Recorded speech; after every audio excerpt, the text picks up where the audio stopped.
हम लोग फिजिक्स पढ़ेंगे ना जी। फिजिक्स में कुछ कुछ पढ़ लिए थे, है ना, कि प्रकाश क्या है।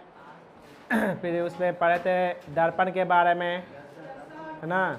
तो दर्पण में बताइए कि दर्पण कितने प्रकार के होते हैं, क्या क्या। हाँ, समतल दर्पण और गोलीय दर्पण, है ना जी। और उसके बाद गोलीय दर्पण कितने प्रकार के होते हैं, कौन कौन। उत्तल दर्पण और अवतल दर्पण, है ना। तो उत्तल दर्पण किसको कहते हैं, हाँ, जिस दर्पण का परावर्तक सतह उठा हुआ रहेगा उसको उत्तल दर्पण कहेंगे। ऊ से उठल और ऊ से उत्तल। अवतल दर्पण माने कि जिस दर्पण का परावर्तक सतह धंसा हुआ रहे, है ना, उसको बोलेंगे अवतल दर्पण बोलेंगे, है ना। तो अब आप लोग यहाँ पढ़िएगा। आज हम लोग पढ़ेंगे प्रतिबिंब के बारे में, ठीक। हाँ, प्रतिबिंब।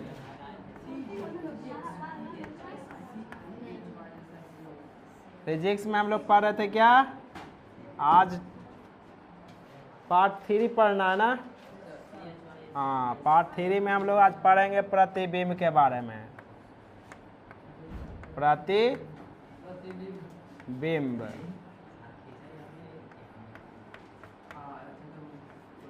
इमेज, है ना। तो हम लोग इमेज देखें ना, किस तरह से इमेज बनता है। तो कोई भी प्रकाश किसी बिंदु स्रोत से आती है ना, और प्रकाश की किरण के दर्पण से टकराती है, टकराने के बाद फिर उसी माध्यम में लौट जाती है ना। तो इस तरह से हमको क्या प्रतिबिंब बनता है ना जी। जैसे चलते क्या, धूप में जाते हैं, तो धूप में जाते तो इधर सूरज उगा रहता है, तो मेरा प्रतिबिंब क्या यहाँ बनता है, जस्ट उसके पीछे, है ना।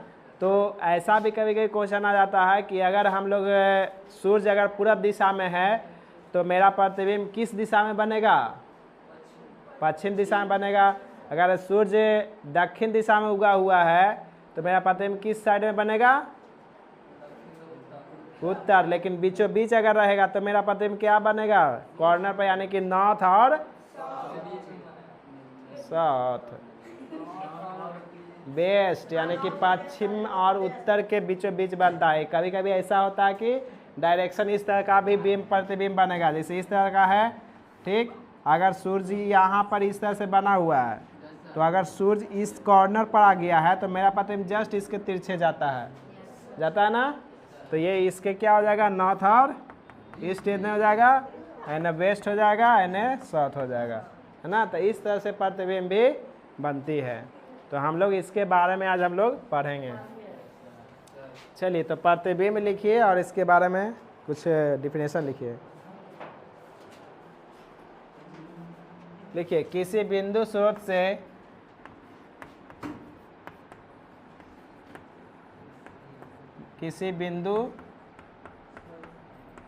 से ठीक, लिखो, किसी बिंदु स्रोत से आती प्रकाश की किरणें, आती प्रकाश की किरणें, प्रकाश की किरणें दर्पण से, ठीक ना, आती प्रकाश की किरणें दर्पण से परावर्तन के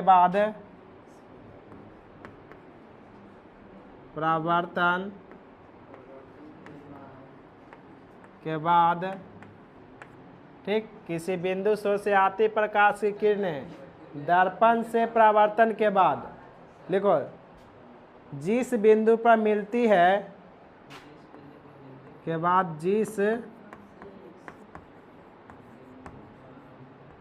बिंदु पर मिलती है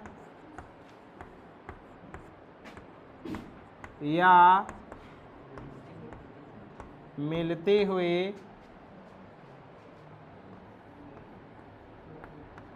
प्रतीत होती है, उसे प्रतिबिंब कहते हैं।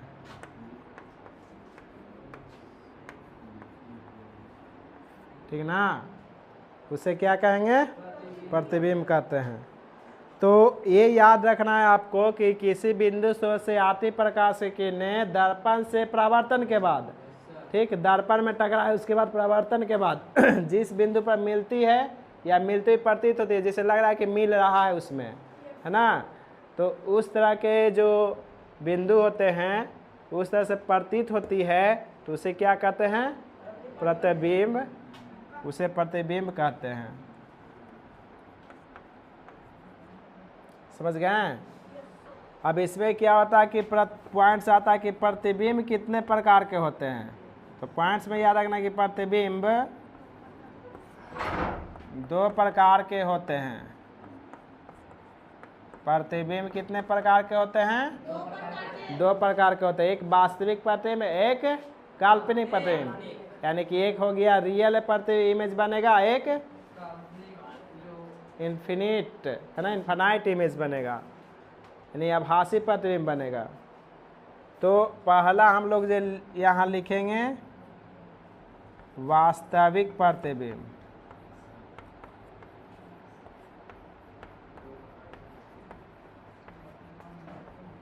वास्तविक प्रतिबिंब,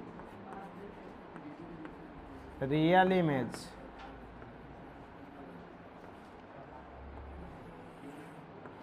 यानी कहने वास्तविक कहने वाले कि जो वास्तविक कटान से, रियल पॉइंट से जो कटता है, कट करता है, उसी को हम लोग वास्तविक प्रतिबिंब कहते हैं। समझ गए?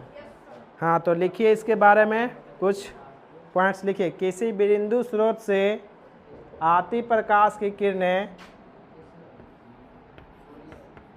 किसी बिंदु स्रोत से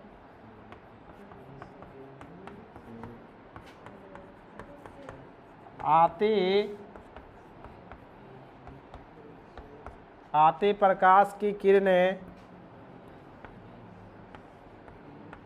आती प्रकाश की किरणें यानी किसी बिंदु स्रोत से आ रही है, ठीक, तो आती प्रकाश की किरणें दर्पण से परावर्तन के बाद, आती प्रकाश की किरणें दर्पण से परावर्तन के बाद, ठीक ना, तो दर्पण से परावर्तन के बाद लिख लिए, जिस बिंदु पर परावर्तन के बाद जिस बिंदु पर वास्तव में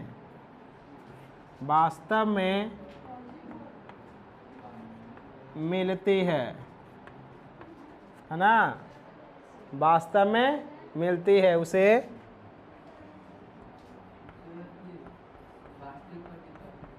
वास्तविक प्रतिबिंब कहते हैं।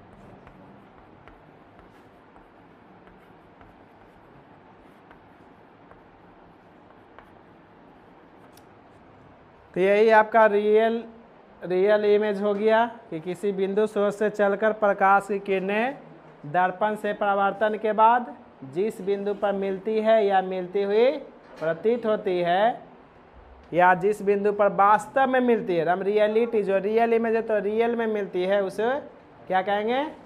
वास्तविक प्रतिबिंब कहेंगे। ठीक, तो वास्तविक प्रतिबिंब से रिलेटेड कुछ कुछ पॉइंट्स आती है, तो पॉइंट्स को लिखते चलो।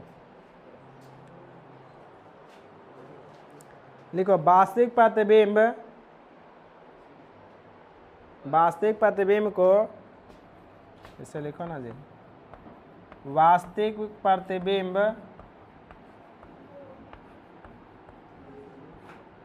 को पर्दे पर प्राप्त किया जाता है,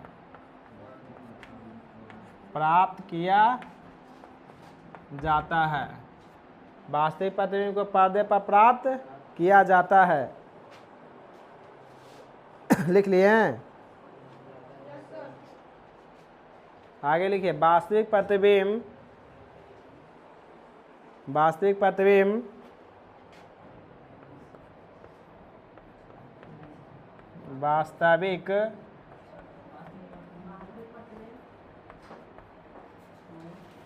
ठीक ना, वास्तविक प्रतिबिंब देखिए वस्तु की अपेक्षा,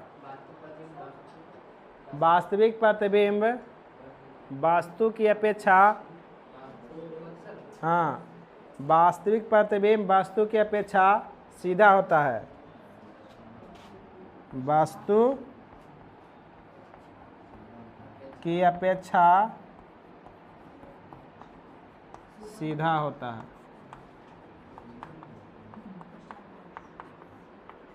समझ गए? तो वास्तविक प्रतिबिंब में क्या होगा? हमेशा सीधा होता है। इसमें किसी को दिक्कत तो आपको एग्जाम में देगा तो आप बना दीजिएगा ना कि वास्तविक प्रतिबिंब किसे कहते हैं। इसमें अंतर लिखने के लिए देगा वास्तविक और काल्पनिक में, तो लिख दीजिएगा ना। हाँ,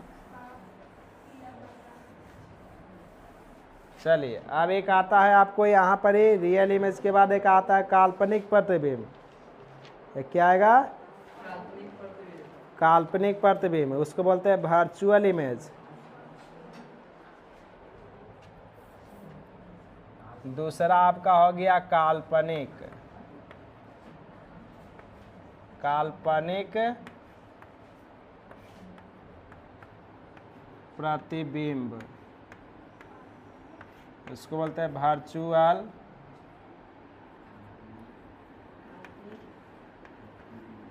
वर्चुअल इमेज। लिख लिए?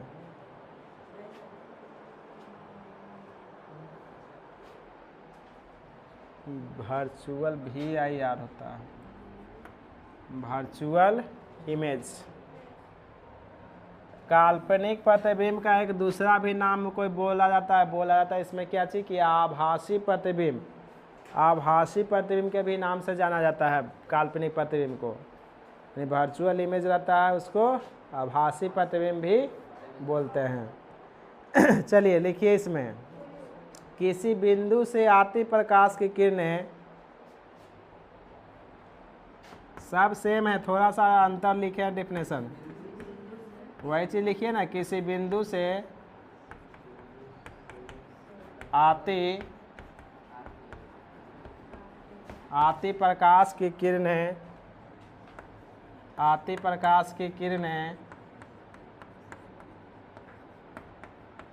दर्पण से परावर्तन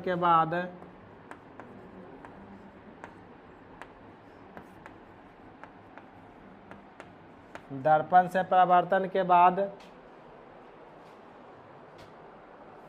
जिस बिंदु से आती हुई प्रतीत होती है, जिस बिंदु से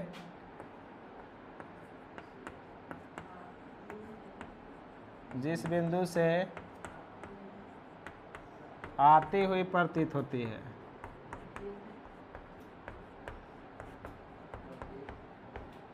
आती हुई प्रतीत होती है, उसे काल्पनिक या आभासी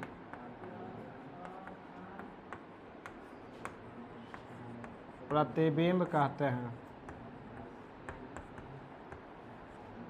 ठीक ना?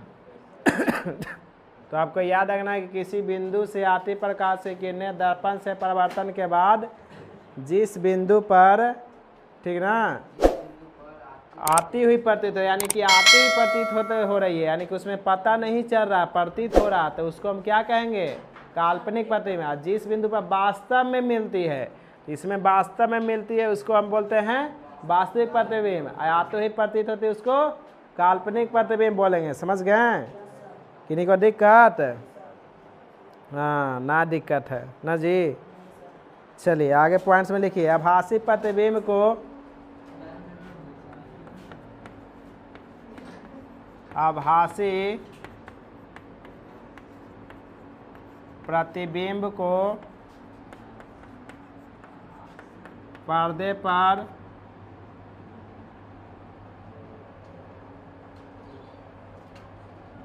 पर्दे पर नहीं प्राप्त किया जा सकता है, पर्दे पर प्राप्त नहीं किया जा सकता है। पर्दे पर प्राप्त नहीं किया जाता है। समझ गए? आभासी प्रतिबिंब को पर्दे पर प्राप्त नहीं किया जाता है। आगे लिखिए, आभासी प्रतिबिंब वस्तु की अपेक्षा कैसा होगा? ये वस्तु की अपेक्षा कैसा बना था? सीधा ना। तो ये क्या बनेगा?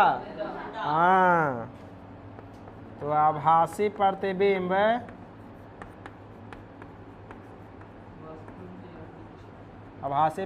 वस्तु की अपेक्षा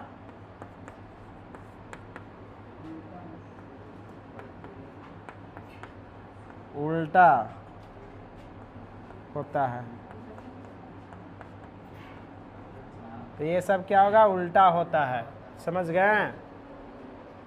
तब आपको इसमें अगर पूछेगा अंतर तो बता दीजिएगा ना, किन्हीं को दिक्कत नहीं ना?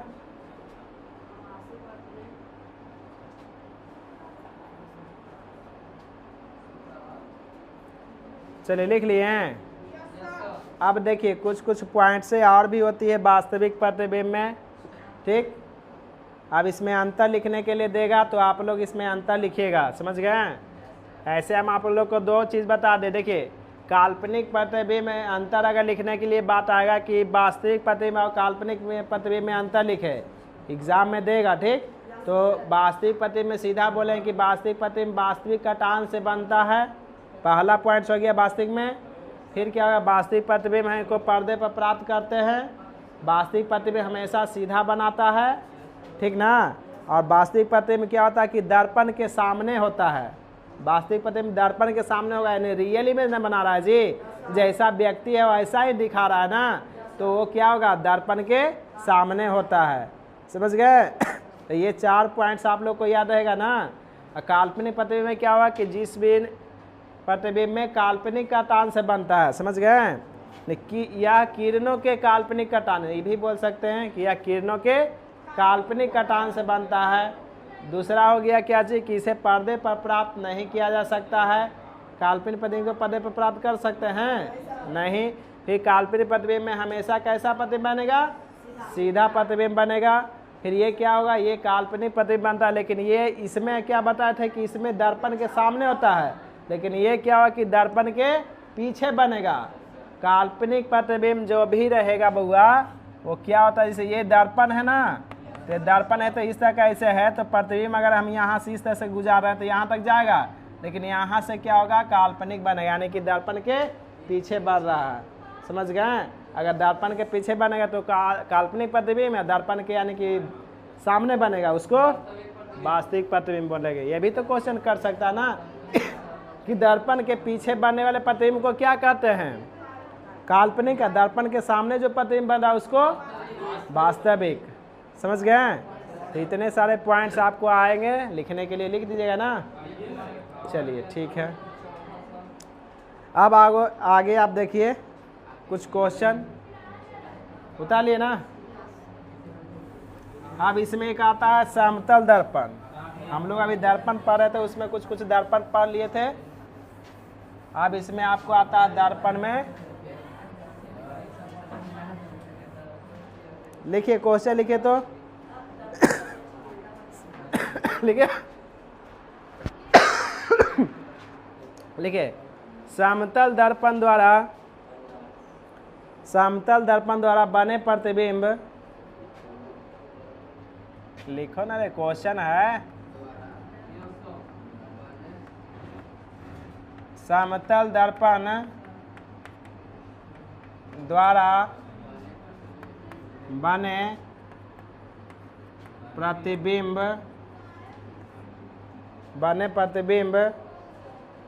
की मुख्य विशेषताएं, प्रतिबिंब की मुख्य विशेषताएं।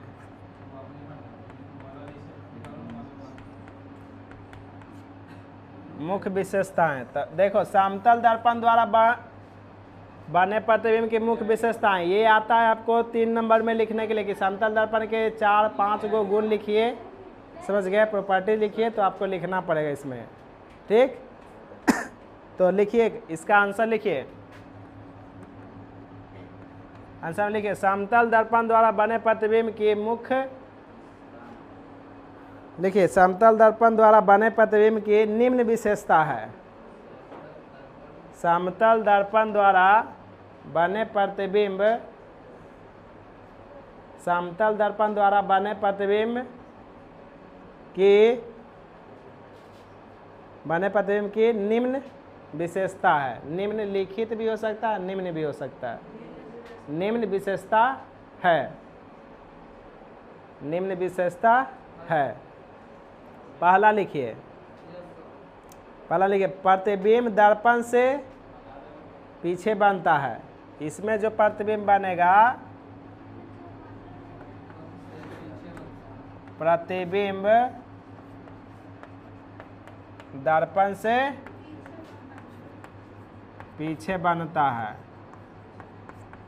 समझ गए हैं? समतल दर्पण प्रतिबिंब क्या होगा? दर्पण से पीछे बनता है। दूसरा लिखिए, प्रतिबिंब का आकार, प्रतिबिंब का आकार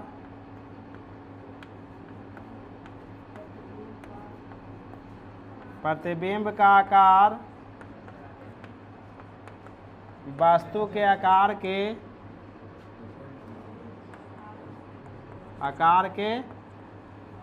बराबर होता है। तो इसमें याद रखना कि प्रतिबिंब का आकार वस्तु के आकार के क्या होगा? बराबर होता है। ठीक ना? आगे लिखिए, प्रतिबिंब वस्तु की अपेक्षा सीधा बनता है। प्रतिबिंब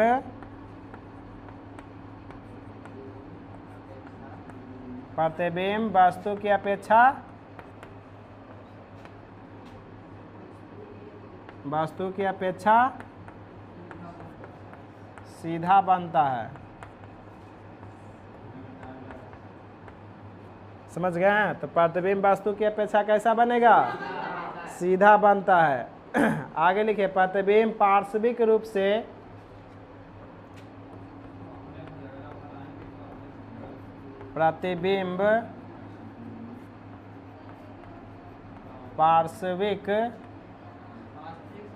पार्श्विक रूप से उल्टा बनता है। हाँ, समतल दर्पण में जो प्रतिबिंब बनेगा, पूछा कि पार्श्विक रूप से कैसा बनता है? उल्टा बनता है ना? पार्श्विक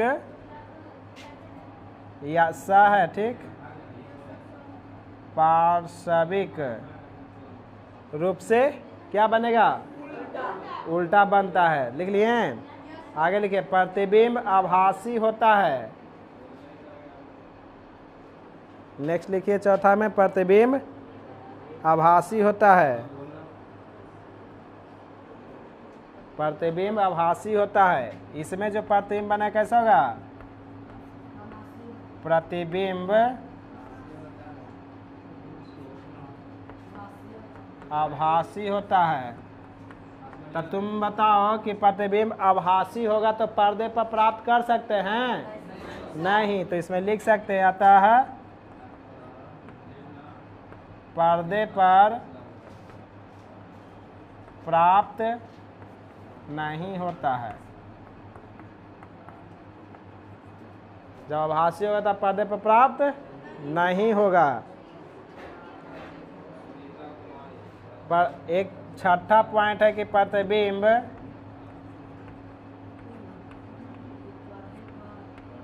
दर्पण से उतना ही पीछे बनता है। तो देखो, प्रतिबिंब दर्पण से उतना ही पीछे बनेगा जितना वस्तु दर्पण से आगे होता है। ठीक ना? जितना वस्तु, हाँ, जितना वस्तु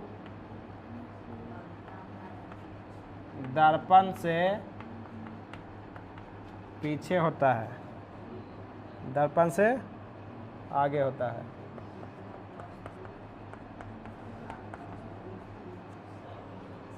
दर्पण से क्या होगा? आगे होता है। यानी कि प्रतिबिंब समतल दर्पण में वही हुआ कि समतल दर्पण से उतना ही पीछे बनेगा। समतल दर्पण में जितना वस्तु आगे रहेगा, तो आगे रहेगा उतना ही पीछे दिखाई देगा, है ना। अगर इतना में रहेंगे उसके डिस्टेंस उतना ही दिखाई देगा। अगर इतना रहेंगे, अगर एक हाथ पर रहेंगे तो एक हाथ पीछे दिखाई देगा, है ना। समान प्रतिबिंब बनता है इसमें, ये सब लिखा हुआ। तो देखिए आपको ये याद रखना है कि समतल दर्पण से मुख्य प्रॉपर्टीज यानी गुण याद रखना क्या, कि समतल दर्पण में प्रतिबिंब दर्पण के क्या बनेगा, पीछे बनेगा। फिर प्रतिबिंब का आकार वस्तु के आकार के क्या रहेगा, बराबर है। यानी कि हम समतल दर्पण देख रहे हैं, उसमें अगर हम इतना है, अगर 10 mm का ये है तो 10 mm का ही प्रतिबिंब दिखाएगा समतल दर्पण में, यानी कि बराबर प्रतिबिंब और वस्तु के बराबर दिखेगा, समझ गए। फिर तीसरा हो गया प्रतिबिंब वस्तु की अपेक्षा कैसा बनेगा, सीधा बनेगा। समतल दर्पण रहेगा लेकिन वस्तु की अपेक्षा कैसा बनेगा, सीधा बनेगा। फिर क्या है, प्रतिबिंब पार्श्विक रूप से उल्टा बनता है। पार्श्विक कहने का मतलब कि ऐसे सीधा तो बनेगा ही, लेकिन ऐनक में हम देखें तो पार्श्विक रूप से क्या होगा, उल्टा होगा। जैसे ई हाथ दायां हाथ सोचे कि सामने है ना, तो नहीं, दायां हाथ इधर हो जाएगा, बायां हाथ इधर हो जाएगा, है ना। तब पार्श्विक रूप ऐसे हो जाएगा, थोड़ा सा ऐसे रहेगा, तिरछा रहेगा ना प्रतिबिंब समतल दर्पण का, तो पार्श्विक रूप हो जाता है। पार्श्विक रूप यानी कि ऐसे देखेंगे ना तो हमको क्या होगा, उल्टा दिखाई देगा, समझ गए। फिर क्या होगा, प्रतिबिंब आभासी होता है, यानी कि समतल दर्पण में कैसा प्रतिबिंब बनेगा, आभासी के मतलब क्या, काल्पनिक, है ना। समतल दर्पण में आभासी या काल्पनिक प्रतिबिंब बनेगा। काल्पनिक प्रतिबिंब बनेगा तो इसको पर्दे पर प्राप्त कर सकते हैं, नहीं कर सकते हैं। फिर छठा पॉइंट है कि प्रतिबिंब दर्पण से उतना ही पीछे बनेगा जितना वस्तु आगे रहता है, ठीक ना। तो इतना में किन्हीं को दिक्कत नहीं, उतार लिए, चलिए।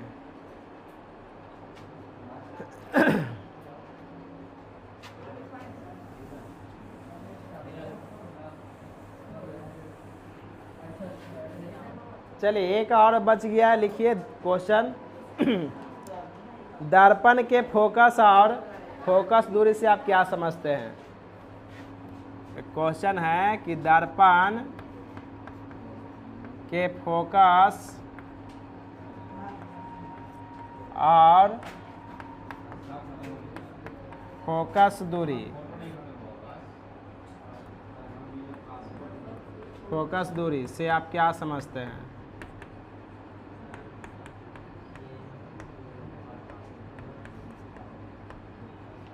यानी जो मिरर होगा उसको फोकस एंड फोकस लेंथ से आप क्या समझते हैं। यानी आपको देगा कि दर्पण में फोकस किसे कहते हैं, फोकस दूरी किसे कहते हैं, समझ गए। तो इसमें लिखिए, आंसर लिखिए, लिखिए कितना इसमें लिखिए, बहुत लंबा थोड़ा सा है। लिखिए दर्पण के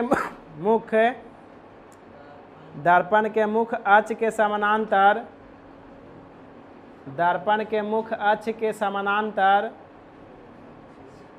दर्पण के मुख्य अक्ष के समानांतर एवं सन्निकट, हाँ सन्निकट, सन्निकट आती हुई प्रकाश की किरणें, सन्निकट आती हुई प्रकाश की किरणें, हाँ आती हुई प्रकाश की किरणें दर्पण से परावर्तन के बाद, दर्पण से परावर्तन के बाद, दर्पण से परावर्तन के बाद परावर्तित किरणें, दर्पण से परावर्तन के बाद परावर्तित किरणें, परावर्तित किरणें मुख्य अक्ष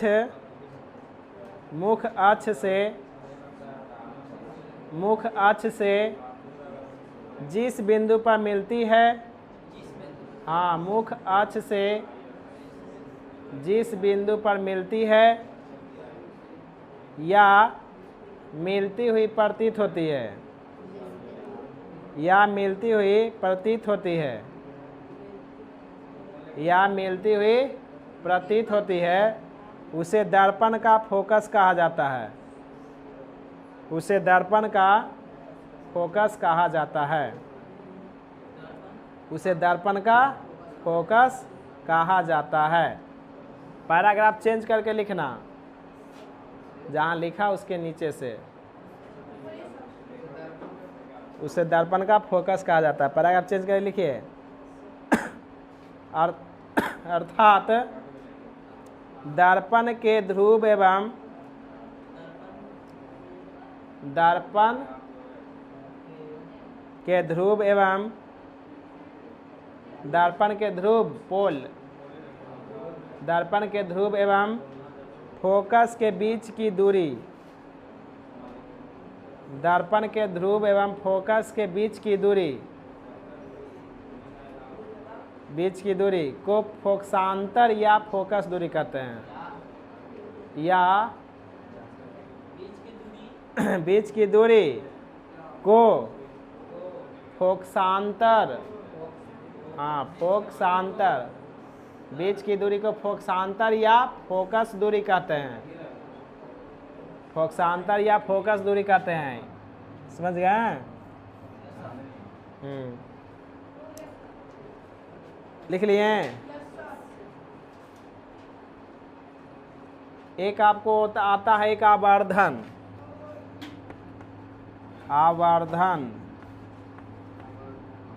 है ना, मैग्निफिकेशन, FICATION।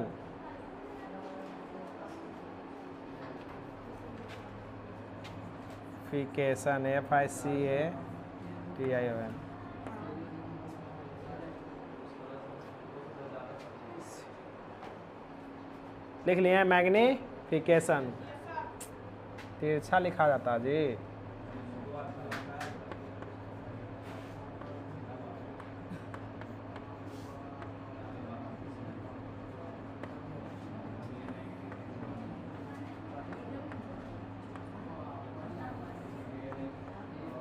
मैग्निफिकेशन यानी आवर्धन होता है। तो आवर्धन में कहा जाता है कि प्रतिबिंब की ऊंचाई तथा वस्तु की ऊंचाई के अनुपात को हम लोग आवर्धन कहते हैं। समझ गए? यानी कि इसमें कहेंगे क्या कि प्रतिबिंब की ऊंचाई तथा वस्तु की ऊंचाई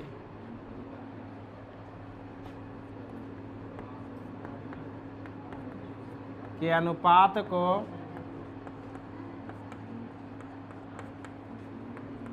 आवर्धन कहते हैं। ये आपका आता है डिफिनेशन भी, और ये डिफिनेशन से ही आपका फार्मूला भी तैयार हो जाता है। जैसे आपका फार्मूला अगर इसमें पूछ दिया कि आवर्धन बराबर क्या होता है, तो आवर्धन बराबर यहाँ लिखेंगे कि प्रतिबिंब की ऊंचाई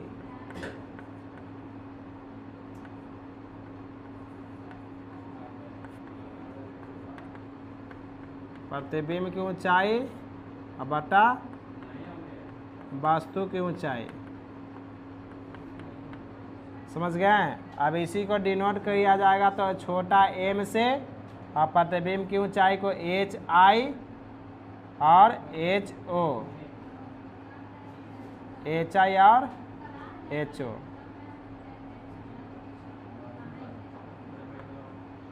HI और HO तो ऐसे ही लिख दो ना, HI और HO। या इसी को हम ऐसे भी लिख सकते -V/U। तो ये आपका फार्मूला इस तरह का बनेगा। समझ गए? M बराबर HI/HO बराबर -V/U। समझ गए? किन्हीं को दिक्कत है इसमें? नहीं। तो एक इसमें और आता है फार्मूला, ऐसा फार्मूला लिख लीजिए। अब बाकी इसमें जो भी होगा आपको हम नेक्स्ट डे बताएंगे।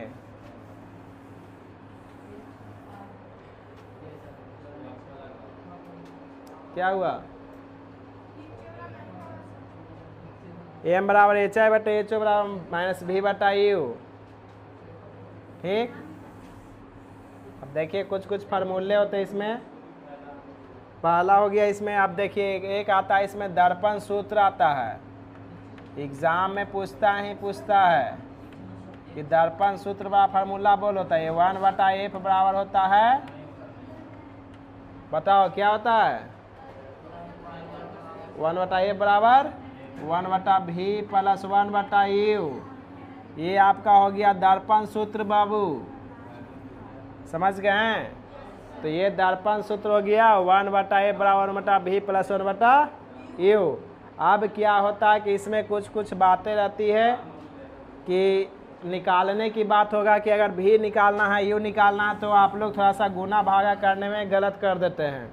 तो आप इसे डायरेक्टली भी आप लोग याद कर सकते हैं। जैसे हमको भी निकालने की बात आ जाएगा तो देखिए 1 भी निकालना है, तो भी निकालने के लिए हम लोग क्या करेंगे, डायरेक्ट इसको कैलकुलेशन करेंगे, भी के जोड़ घटाव करेंगे ना। तो इससे अच्छा है कि हम डायरेक्ट आपको याद करा देते हैं कि U माइनस F, ये डायरेक्ट आपको निकल जाएगा, समझ गए। या यहाँ से अगर U निकालने की बात आएगा तब भी F/V प्लस F, है ना। यानी कि ये वाला आपको यहाँ से याद कर लेना है। अच्छा भी बराबर निकाल दिए ना जी, एक F बराबर निकालो, रुको पहले आपको बताते हैं। देखो F बराबर निकालेंगे तो U भी बट्टा में U प्लस भी, ये दो चीज़ अगर दे देगा तो आपको निकालने में इजी होगी, समझ गए। अब जैसे अब ये सोचना कि सर आप इस तरह से कैसे लिया है ना। तो ये लाने के लिए हम बोले इसको हल करना है। जैसे हमको F का वैल्यू निकालना है तो देखिए इसको हम इस तरह से लिख सकते हैं 1/F बराबर 1/V प्लस 1/U, लिखेंगे नहीं। अब इसको हल करेंगे तो 1/F बराबर क्या हो जाएगा, U भी के लघुत्तम लेंगे ना जी, तब भी U होगा। अब भी होगा तब भी से भी कैंसिल तो U हुआ, अब प्लस इधर U से U कैंसिल तब भी हुआ है। इसको U भी कर दो इसे, ठीक, U भी या भी U कुछ भी कर लिखो, है ना। अब क्या करेंगे, इसको तिरछा तिरछी गुना कर दो तो U भी बराबर हो गया क्या, F इंटू U प्लस भी, हुआ कि नहीं हुआ। हमको F निकालना है तो F गुना में ना है इधर जी, ये तो गुना में है तो इधर आएगा तो काची में हो जाएगा, भागा में, तो क्या हो जाएगा U प्लस भी, हुआ कि नहीं हुआ। और यही चीज़ हम यहाँ लिखे हैं, समझ गए। तो इस तरह से आपको U भी का डायरेक्टली आपको एग्जाम में आएगा तो हल करना पड़ेगा। आप यहाँ से याद कर लीजिएगा, डायरेक्ट मान रखेंगे मेरा आंसर आ जाएगा, समझ गए। अब इसमें आपको एक चीज़ और याद रखना फार्मूला की M बराबर अभी हम बताए थे क्या चीज़, -V/U, है ना। एक ये बताए थे, एक आपको V बराबर और आता है formula 1 minus 1/M into F, समझ गए। एक V बराबर ये आता है। तो आप लोग ये फार्मूला सब याद कर लेना है और नेक्स्ट डे आप लोग को इसमें बताएंगे। और इसमें एक चीज़ और देखिए थोड़ा सा कि इसमें आपको अगर नहीं पता है तो आप यहाँ याद रख लीजिए कि F होता है आपका क्या चीज़ होता है, हाँ, F को बोलते हैं फोकस दूरी, F को फोकस दूरी, अब V को प्रतिबिंब दूरी, है ना, प्रतिबिंब की दूरी, और U हो गया वस्तु की दूरी। तो ये सब इंडिकेट करके इतने सारे फार्मूले होते हैं, यही सब फार्मूले से आपको टोटल न्यूमेरिकल जो आता है इसमें न्यूमेरिकल बन जाएगा दर्पण से रिलेटेड। और इसका नेक्स्ट डे क्लास में आपको हम चिन्ह पर पार्टी बताएंगे कि वस्तु की दूरी है तो अवतल दर्पण में U बराबर कितना होगा, नेगेटिव होगा कि पॉजिटिव होगा ना। चिन्ह पर पार्टी में आपको मिलेगा कि वस्तु की दूरी हमेशा ऋणात्मक होती है, फिर अवतल दर्पण में प्रतिबिंब की दूरी क्या होगा, धनात्मक की ऋणात्मक, फोकस दूरी क्या होगा, ऋणात्मक की धनात्मक। तो उसके बारे में नेक्स्ट डे हम लोग चलेंगे और उसमें हम न्यूमेरिकल बताएंगे। एक दिन क्लास और रहेगा, ठीक है। आज के लिए इतना ही रह दो।